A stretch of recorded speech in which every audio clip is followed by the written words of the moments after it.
Таны хувьд бол сонгуульд нэр дэвшгүй гэсэн асуулт байсан. Энэ тухай бол би ерөөсөө бол огт бол бодоогүй.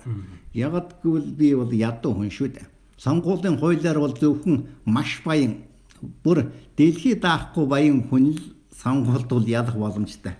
Надад бол юу ч бол байхгүй. Миний төрөвчийг бол харал да.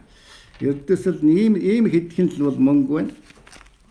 Тэгэл бол энэ мөнгөөр бол би цалингаа хүртэл амьдрах ёстой. Би бол цалингаараа бол амьдардаг бусад хүмүүсийн адилхан хүн. Сонгуулийн тухай хуулинд бол энэхүү сонгуулийг бол шүүмжлэхийг бол тас хориглочихсон шүү дээ. Одоо хууль зүйн сайдын хувьд бол парламентын гишүүн хүн алсан байх юм бол энэ бол ердийн нэгэн хэрэг. Парламентын гишүүн казино тоглох юм бол энэ бол байдгал нэг хэрэг. Харин сонгуулийн тухай хуулийг бол шүүмжлэх юм бол тэр хүн гэмт хэрэгтэн гэж үзэж байгаа шүү дээ. Харин сонгуулийн тухай хуулийг бол шүүмжлэх юм бол тэр хүн гэмт хэрэгтэн гэж үзэж байгаа шүү дээ.